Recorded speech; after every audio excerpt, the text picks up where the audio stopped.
Oke, assalamualaikum warahmatullahi wabarakatuh. Salam sejahtera buat sahabat Abu Ammar Fakih dimanapun Anda berada.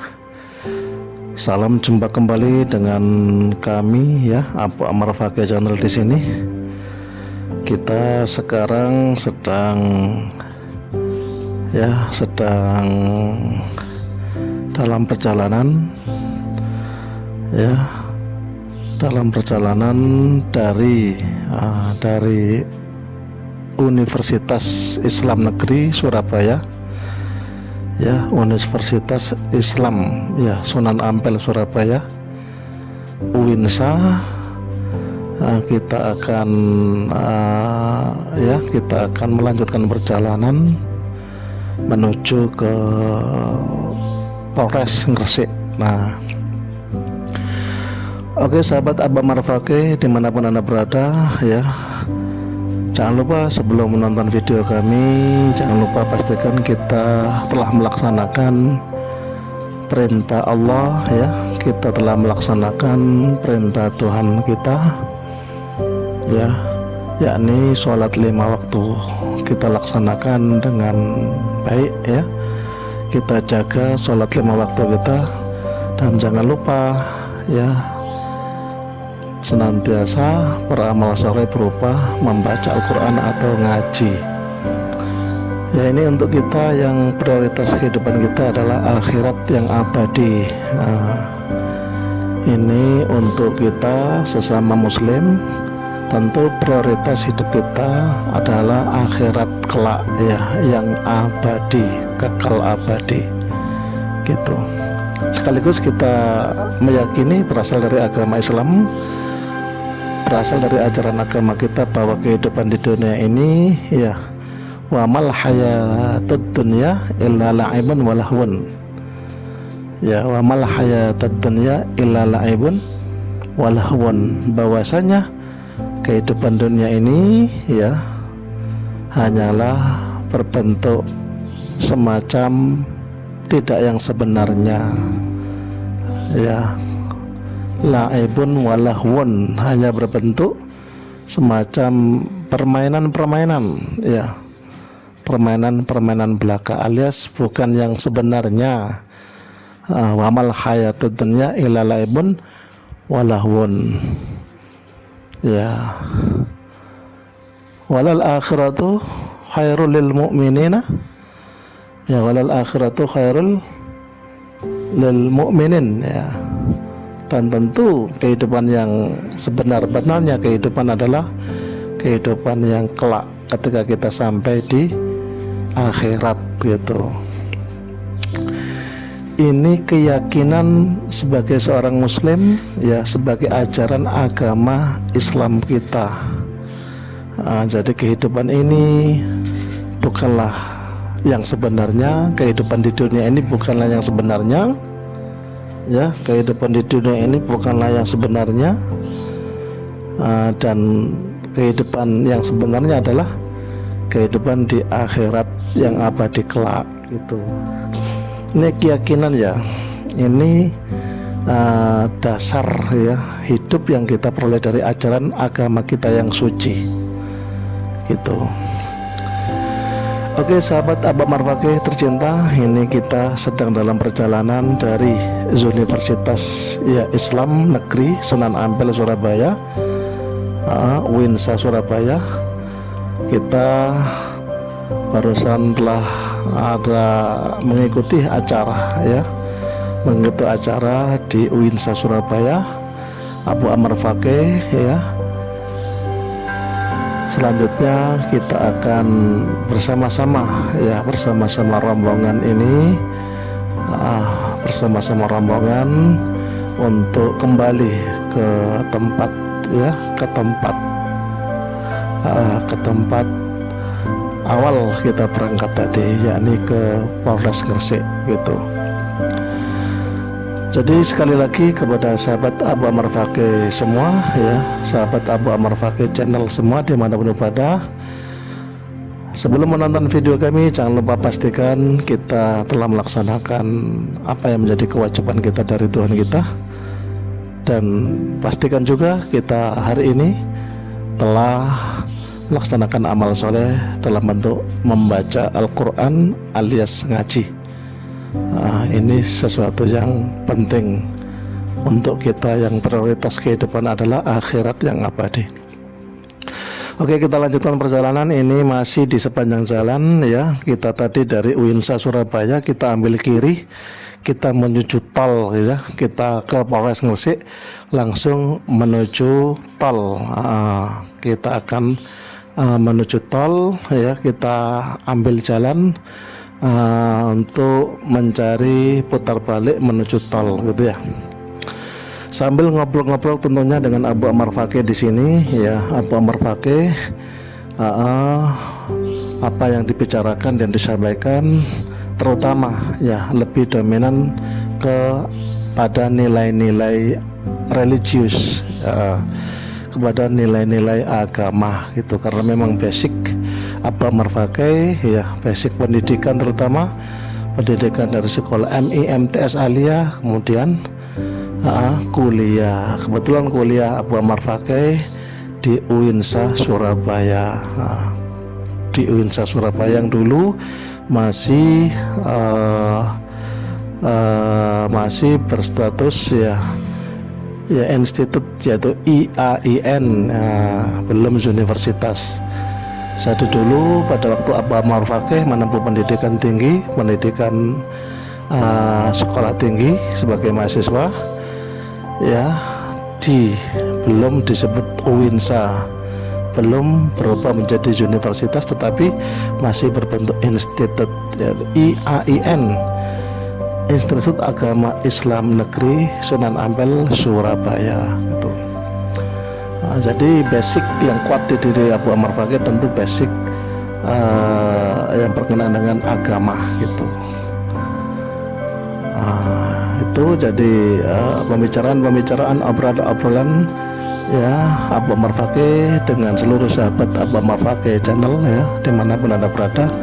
Tentu obrolan-obrolan yang lebih mengarah kepada nilai-nilai religi gitu ya, nilai-nilai religi, nilai-nilai spiritual, nilai-nilai keagamaan gitu ya. Karena kalau diajak ngobrol soal ekonomi ya tentu sangat awam, nggak bisa berpendapat apa-apa, nggak paham tentang seluk-beluk ekonomi. Diajak bicara manajemen juga tentu tidak kenal dengan istilah-istilah atau konsep-konsep kemanajemenan. Baru kalau diajak bicara soal agama, soal spiritualitas, baru rodok nyambung. Nah, karena memang basic ya, basic dasar-dasar intelektual atau dasar-dasar dari akademi ya, dari dunia pendidikan, mulai dari MI, MTS atau Alia dan Uinsa gitu, atau IAIN dulu. Itu kan dasar-dasar dari agama semua. Jadi dalam pikiran, dalam hati Abu Ammar Fakih tentu yang lebih dominan ya, lebih condong ke arah nilai-nilai agama gitu. Oke, kita lanjutkan sahabat Abu Ammar Fakih sambil menikmati suasana ya, suasana jalan ya di Surabaya ya. Jadi ini dari arah Uinsa Surabaya kita menuju ke tol, kita menuju ke jalan tol untuk kita lanjutkan perjalanan menuju ke tempat awal kami berangkat tadi, yaitu ke Polres Gresik gitu. Kebetulan Abu Ammar Fakih ya beserta rombongan dari Polres Gresik sedang mengikuti acara yang diadakan di kompleks Uinsa Surabaya. Kebetulan acaranya diadakan di kompleks Uinsa Surabaya. Jadi kami beserta rombongan dengan ini mencoba untuk mengabadikan momen pulang kami dari Uinsa Surabaya menuju ke Polres Gresik gitu. Oke sahabat Abu Ammar Fakih, sambil melihat-lihat, memantau ya, menikmati ya, mengawasi juga suasana jalan terutama di sepanjang sepanjang jalan yang kita lalui ini. Kebetulan kendaraan yang kami tumpangi atau yang sedang kami bersama-sama tumpangi ini adalah kendaraan bus besar, sehingga kamera yang bisa kami pasang untuk meliput, untuk memantau suasana jalan terutama di sisi kiri itu cukup memadai, karena kita liput ya, kita rekam dari tempat duduk di bis kami yang sisi kiri. Oke sahabat Abah Marfaqih tercinta, dimanapun Anda berada, kita lanjutkan perjalanan. Ini kita sudah keluar ya dari arah jalan dalam ya, dalam jalur Winsa tadi kita sudah keluar ke jalan raya ya, menuju ke mungkin Waru Sidoarjo ya, jalan yang menuju ke arah Waru Sidoarjo. Kita mencari ya jalan tol gitu untuk sampai untuk tujuan menuju ke Polres Gresik. Oke, sambil menikmati suasana khususnya di arah kiri jalan yang sedang kita lalui ini, kita ngobrol-ngobrol ya. Tentu obrolan-obrolan ini mudah-mudahan obrolan yang bermanfaat. Mudah-mudahan temanya tidak terlalu berat ya, biar kita sambil bisa menikmati suasana jalan juga ada obrolan-obrolan yang mudah-mudahan ya bermanfaat ya, bermanfaat sebagai pengingat bagi Abu Marfaqih sendiri, dan mudah-mudahan bermanfaat sebagai juga pengingat atau mungkin sesuatu yang bersifat baru ya bagi sahabat Abah Marfaqih semua. Oke. Nah, tema obrolan kita kali ini ya, kita mau mengangkat tentang peran tokoh agama, dalam sebuah komunitas masyarakat gitu. Jadi tentu saja ya, sebagai seseorang yang ditokohkan dalam sebuah komunitas ya, dengan dicirikan, biasanya tokoh agama itu dengan dicirikan biasanya kalau ada hajat-hajatan, walimahan gitu ya, tokoh agama ini baik dari tempat yang jauh ya, dia itu dihadirkan oleh warga setempat yang punya hajatan atau walimahan, atau dihadirkan oleh panitia setempat atau organisasi setempat untuk mengisi kajian-kajian ya, atau untuk mengisi tausiah mau'izatul hasanah, ceramah.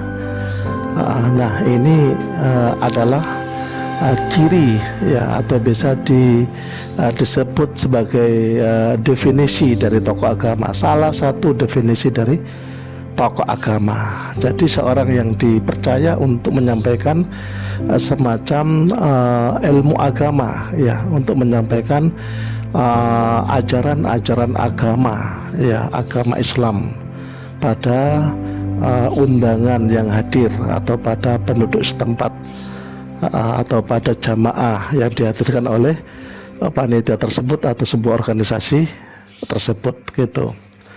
Itu salah satu definisi dari tokoh agama gitu. Nah tentu saja bukan sesuatu yang ringan ketika seseorang dipercaya ya, ketika seseorang dipercaya, dipanggil ya, didatangkan, dihadirkan untuk mengisi kajian di sebuah organisasi atau di sebuah masjid mana ya, atau didatangkan oleh pribadi dalam bentuk mengisi mau'izatul hasanah, baik dalam acara khitanan, dalam acara tasyakuran, dalam acara walimah gitu. Tentu bukan sesuatu yang sederhana, bukan sesuatu yang ringan.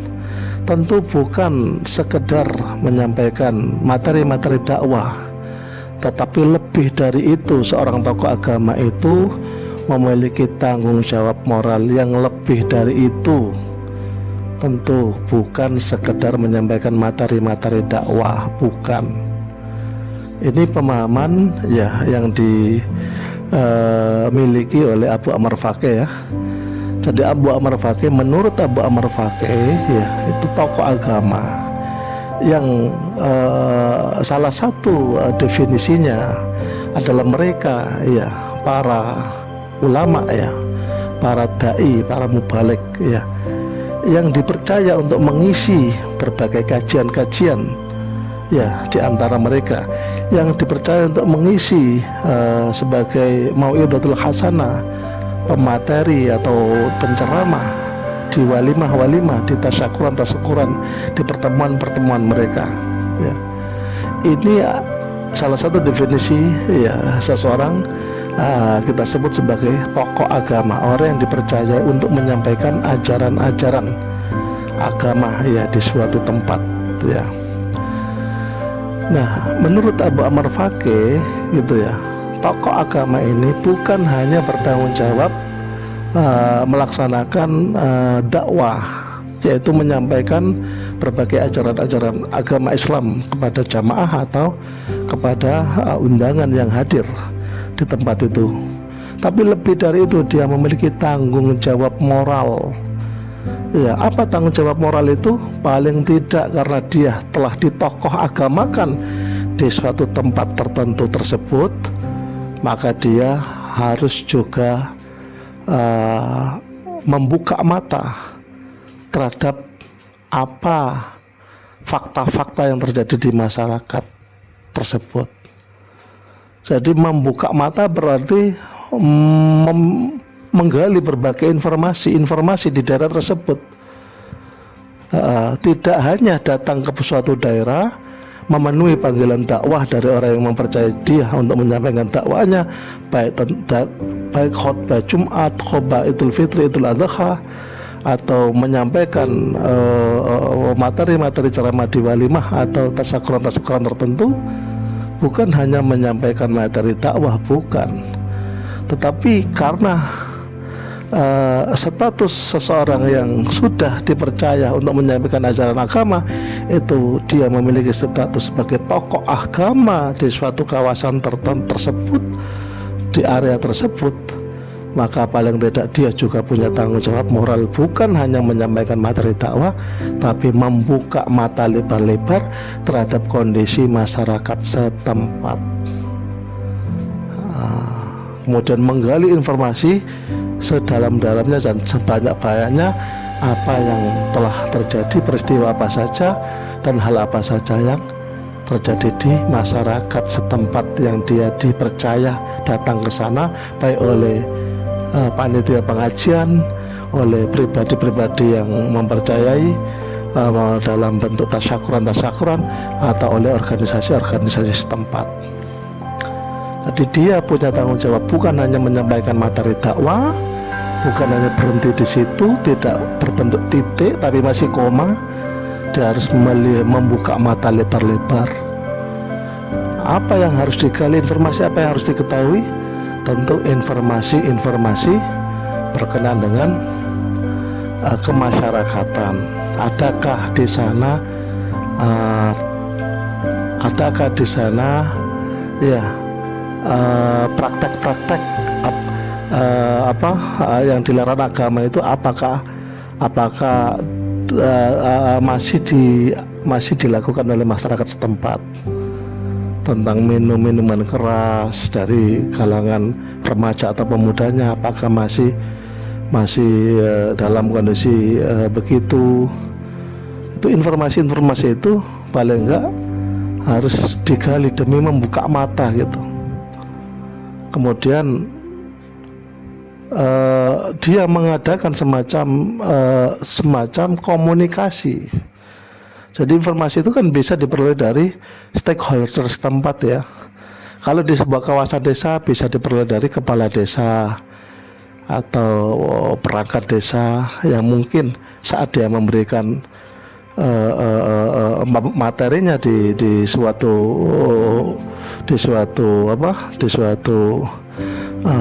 momen, saat dia dipanggil baik oleh panitia pengajian atau oleh organisasi atau oleh pribadi, pasti ada kepala desa atau perangkat desa yang menyapa dia atau menjejeri gitu. Nah, itu kan momen dia bisa menggali banyak informasi untuk menanggung-jawabi dia sebagai tokoh agama yang dipercaya ya, untuk membuka mata, sama-sama membuka mata apa yang terjadi di situ, agar menggali informasi, tanya ini tanya itu, tanya tentang kondisi remaja, masih adakah yang gemar melanggar larangan Allah berupa minum-minuman keras. Bisa gali-gali, bisa tanya-tanya untuk gali informasi gitu, demi sama-sama membuka mata terhadap daerah tersebut, terhadap kawasan tersebut, apa saja yang terjadi. Kemudian masih adakah praktek-praktek kayak praktek suap menyuap dalam sebuah urusan tertentu? Ada nggak praktek-praktek di kawasan tersebut, praktek riba dalam berbagai bentuk? Misalkan jual mangga, jual mangga, yang mangganya itu masih di atas pohon, yang masih kecil-kecil, sudah diborongkan atau dijual ke orang lain, itu juga salah satu ciri atau salah satu bentuk dari praktek riba. Itu dimana praktek tersebut bisa merugikan pemborongnya, penebasnya, atau bisa merugikan yang punya pohon mangga gitu. Itu contoh-contoh. Atau riba dalam bentuk hutang piutang, di mana yang memberi hutang itu menetapkan tambahan pengembalian dari orang yang mengutang gitu. Itu digali informasi sebanyak-banyaknya oleh sang tokoh agama. Kalau dia temukan berbagai fakta di daerah tersebut yang notabene masih banyak larangan-larangan Allah yang dilanggar, nah dia paling tidak sebagai tokoh agama punya tanggung jawab moral, karena tokoh agama itu kapasitas atau wewenangnya itu di penyampaian, yaitu di dakwah, maka materi-materi dakwah yang akan dia sampaikan di komunitas tersebut tentu materi-materi dakwah yang sesuai dengan fakta-fakta yang ada. Jadi dakwah itu bisa amar ma'ruf, yaitu mengajak kepada kebaikan-kebaikan, dan juga nahi mungkar, itu mempertegas terhadap larangan-larangan gitu. Jadi ada di sebuah kawasan, di mana di situ masih banyak larangan-larangan Allah yang dilanggar, dan itu perlu ada semacam dakwah atau penjelasan lebih detail terhadap bentuk-bentuk larangan tersebut, bagaimana agar dihindari bersama-sama, bukan malah dikembangbiakkan di sebuah kawasan tersebut. Ini salah satu tanggung jawab moral sebagai seseorang yang ditokoh-agamakan di sebuah komunitas atau di kawasan tertentu. Abu Amr Faqih berpendapat bahwa seorang yang ditokoh-agamakan, itu didefinisikan, salah satu definisi tokoh agama oleh Abu Amr Faqih, yakni seseorang yang dipercaya untuk menyampaikan ajaran-ajaran agama, agama Islam dalam hal ini, ajaran agama Islam itu di sebuah tempat, baik oleh panitia pengajian, baik oleh sebuah organisasi ataupun oleh pribadi. Ketika seseorang itu dipercaya untuk memberikan materi ceramah, materi mau'izatul hasanah, berarti orang itu dipercaya menyampaikan ajaran agama Islam, dipercaya untuk menyampaikan wasiat-wasiat, dipercaya untuk menyampaikan petuah-petuah. Berarti orang ini disepukan, orang ini ditokoh-agamakan. Nah, menurut Abu Amr Faqih, seseorang yang memiliki kapasitas atau memiliki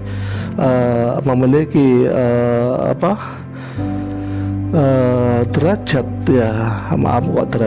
memiliki posisi seperti itu, maka tanggung jawab dia bukan hanya menyampaikan materi dakwah, tetapi tanggung jawab dia lebih dari itu, yakni membuka mata tentang lingkungan yang dimana dia dipercaya di situ, membuka mata lebar-lebar dalam bentuk menggali informasi sebanyak-banyaknya, masyarakatnya gimana, kehidupan masyarakat gimana, bagaimana muamalah mereka, apakah sudah sesuai dengan apa yang diperintahkan oleh Allah, sudah sesuai dengan syariat Islam, bagaimana akad jual beli mereka, bagaimana akad hutang piutang mereka, bagaimana ta'awun tolong menolong di antara mereka itu bagaimana gitu. Jadi menggali informasi sebanyak-banyaknya untuk sama-sama membuka mata, kemudian nanti menjadi paling tidak konsep materi-materi dakwah di komunitas atau di kawasan tersebut bisa lebih dekat kepada konteks gitu.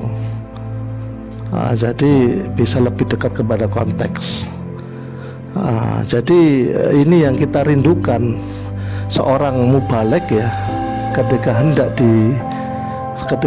diminta atau dipercaya oleh baik organisasi, panitia pengajian atau oleh individu untuk memberikan materi dakwah, untuk berceramah, memberikan mau'izatul hasanah, kita itu rindu seorang mubalek yang sebelum ia mengiyakan, menjawab, menyetujuinya atau menyanggupinya, ia lebih dulu menggali berbagai informasi seputar keadaan warga setempat, terutama dalam hal bermuamalahnya, bagaimana kondisi mereka di dalam bermuamalah satu sama lain, tentang jual belinya bagaimana, tentang akad pinjam meminjamnya bagaimana, tentang apapun ya yang terkait dengan muamalah mereka gitu. Kemudian penjagaan perintah-perintah Allah dalam sisi sholat, baik sholat berjamaah atau apapun itu bagaimana. Kemudian lebih dalam lagi, digali lebih dalam lagi, paling tidak sebelum dia dakwah ke sebuah lokasi tersebut, sang mubalek ini sudah memiliki informasi-informasi seputar warga yang tinggal di daerah tersebut. Paling enggak dia itu bisa menyampaikan poin-poin materi dakwahnya itu bisa persis sesuai dengan konteks di daerah tersebut. Itu ada problem apa di sana, ada syariat apa saja yang sudah benar-benar tegak di sana dan apa yang belum tegak, hal-hal yang dilarang dan disuruh jauhi oleh Allah, apakah benar-benar sudah dilaksanakan semua atau masih ada yang dilanggar atau dikerjakan. Gitu-gitu itu seorang mubalek harus menggali informasi, paling enggak membuka mata.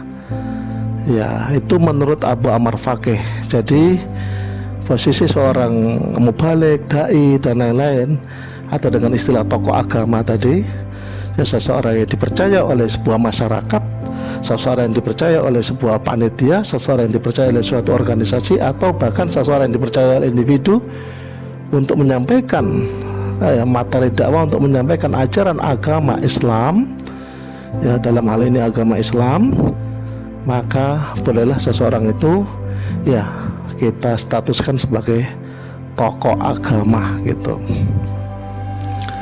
Kalau di Hindu ya tokoh agama Hindu, kalau di Kristen ya tokoh agama Kristen, Katolik atau Konghucu. Ya setiap seseorang yang dipercaya untuk menyampaikan ajaran agama melalui berbagai momentum ya, berbagai acara, maka itu salah satu definisi dari seseorang disebut sebagai tokoh agama gitu.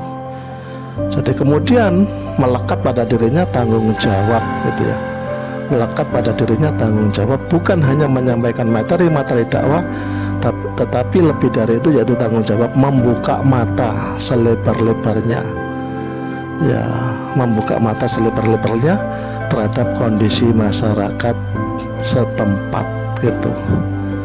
Bagaimana kondisi remaja pemudanya, kegiatan-kegiatannya bagaimana, itu masih ada enggak apa yang dilarang oleh Allah dikerjakan, tentang ini tentang itu gitu, terutama tentang miras, perjudian gitu-gitu, itu bagaimana informasinya.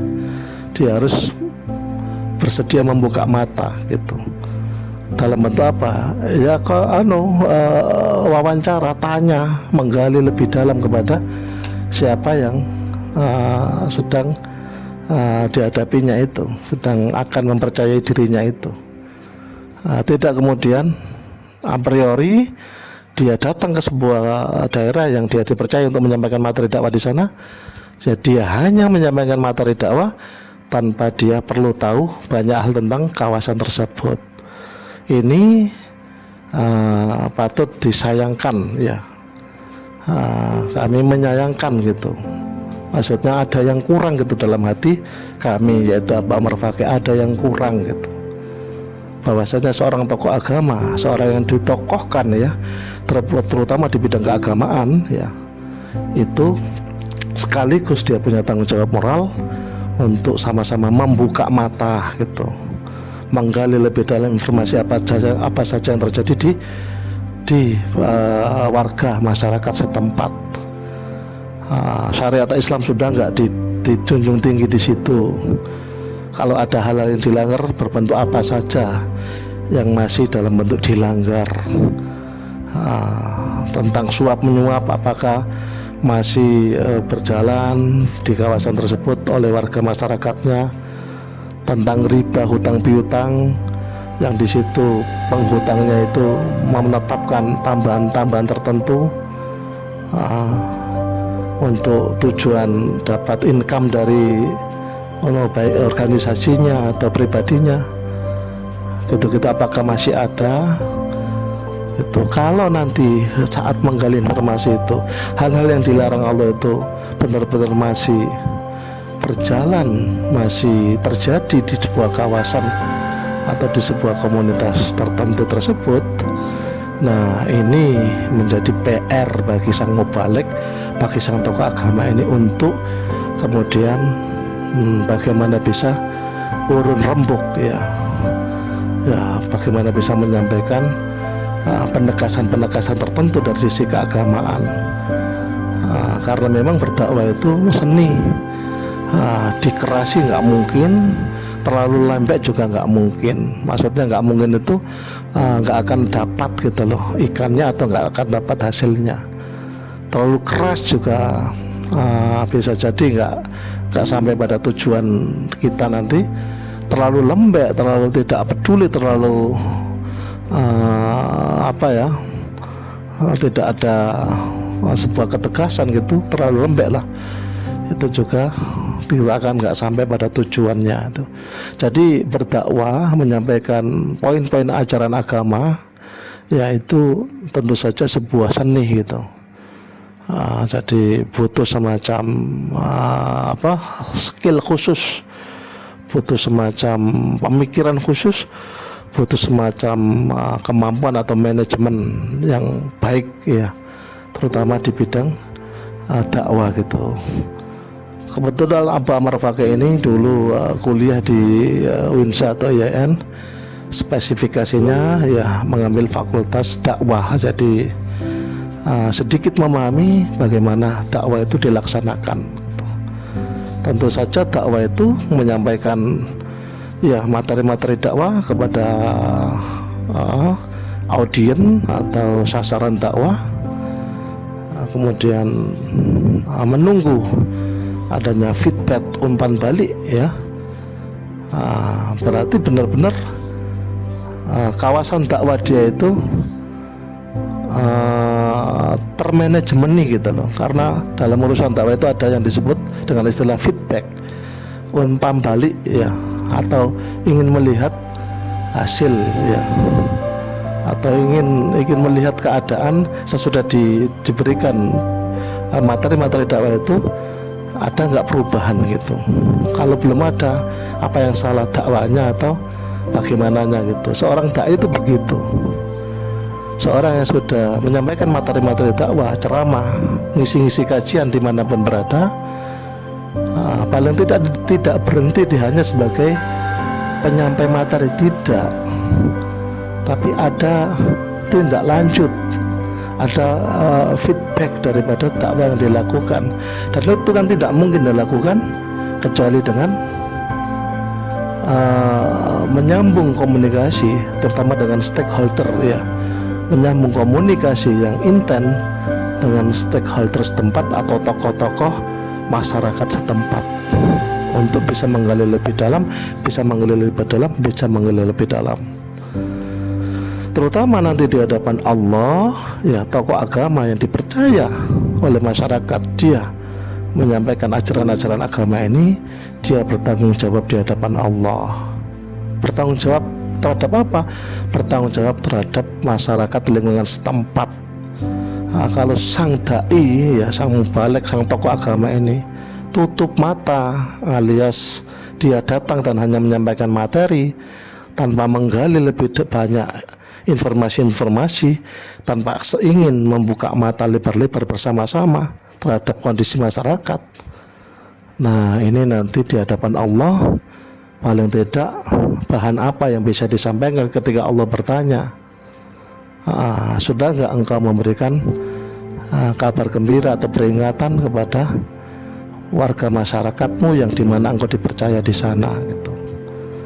Nanti apa bahan yang disampaikan kepada Allah kalau tanggung jawab moral berbentuk membuka mata lebar-lebar pada kondisi masyarakat melalui penggalian informasi yang sebanyak-banyaknya, sedalam-dalamnya kepada stakeholder, baik kepala desa maupun perangkat setempat atau tokoh masyarakat setempat, itu tidak dilakukan. Nanti bagaimana bahan, ya, untuk laporan, untuk disampaikan kepada Allah Subhanahu wa Ta'ala, nanti nggak akan punya bahan, gitu. Padahal nanti Allah pasti tanya, karena kita, ya, diamanati oleh Allah ilmu agama. Karena seorang tokoh agama itu diamanati oleh Allah ilmu agama, bukan hanya ilmu yang diamanatkan, sekaligus tanggung jawab moral untuk mendampingi, mengawal, ya, dan memimpin masyarakat menuju kepada jalan Allah. Berarti tidak main-main, bukan hanya menghasilkan prestis saja seorang yang ditokoh agamakan, tentu bukan hanya menghasilkan prestis tertentu, tanggung jawab moralnya jauh lebih berat, dan juga tanggung jawab kelak ketika menghadap Allah Subhanahu wa Ta'ala. Jadi kalau saya melihat sebuah daerah, sebuah kawasan, sebuah komunitas tertentu, kalau saya melihat di sana apa yang dilarang oleh Allah itu banyak yang dilanggar di sana, dan apa yang diperintahkan oleh Allah itu banyak yang tidak dilaksanakan dengan baik di sana, maka saya ingin tahu siapa sajakah tokoh agama di kawasan tersebut. Itu yang saya ingin tahu, itu siapa sajakah tokoh-tokoh agama di kawasan tersebut. Kalau saya sudah tahu, paling tidak saya kalau ketemu dengan tokoh-tokoh tersebut, paling tidak bisa menjalin komunikasi, bisa saling sharing, ya, tentang sebuah kawasan tersebut. Apa yang sudah bapak-bapak tokoh-tokoh agama tadi lakukan, dan apa kendalanya, bagaimana dan bagaimana, gitu. Kok masih terjadi hal-hal yang benar-benar masyarakat itu kok jauh dari agama, kok melanggar apa yang diperintahkan, apa yang dilarang oleh agama dilanggar, dan apa yang diperintahkan tidak dilaksanakan. Kenapa kok terjadi begitu? Progres atau sebuah usaha yang dilakukan para tokoh-tokoh ini sejauh apa, gitu. Jadi ingin tahu, gitu. Sebaliknya, kalau ada sebuah kawasan atau komunitas tertentu, komunitasnya itu benar-benar baik sekali, di sana tidak ada hal-hal yang dilarang oleh agama dilakukan, tidak ada riba, tidak ada suap, tidak ada apapun yang dilanggar, tidak ada miras, tidak ada perjudian dan lain-lain, ya, semua di dalam ketaatan kepada Allah. Sama, kita juga ingin tahu siapa tokoh-tokoh agama komunitas tersebut, masyarakat tersebut siapa.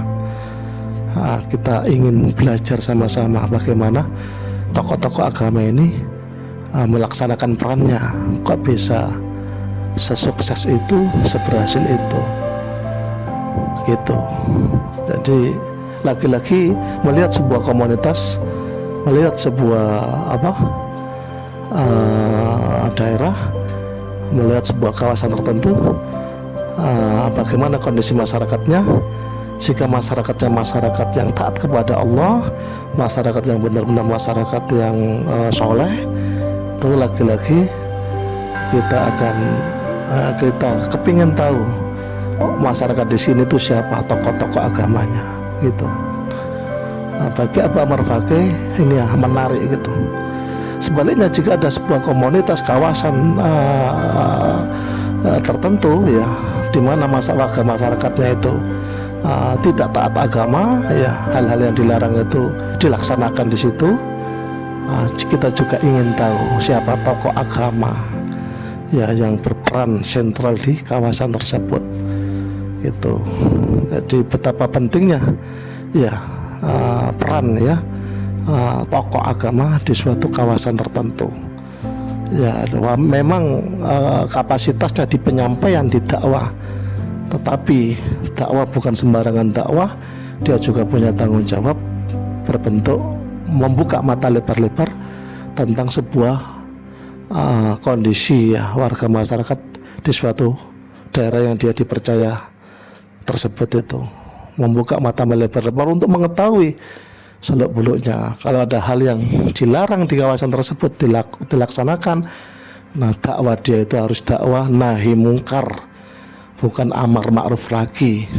Itu pentingnya membuka mata dan menggali informasi, memiliki informasi sebanyak-banyaknya tentang suatu kawasan, warga di suatu kawasan gitu, agar tahu dakwah yang dilaksanakan itu dakwah berbentuk amar ma'ruf, amar ma'ruf, atau dakwah yang berbentuk nahi mungkar. Dua hal ini berbeda gitu.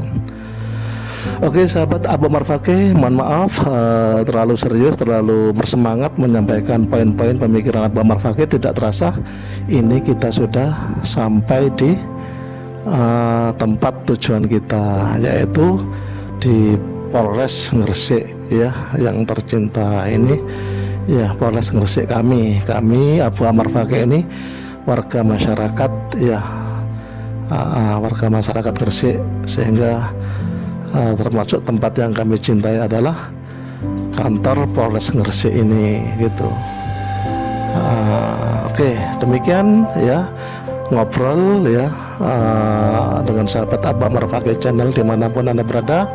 Semoga semuanya sehat walafiat. Jangan lupa jaga sholat 5 waktu, dan jangan lupa pula untuk membiasakan ngaji. Oke, sampai jumpa ya, mudah-mudahan sehat semua. Wassalamualaikum warahmatullahi wabarakatuh.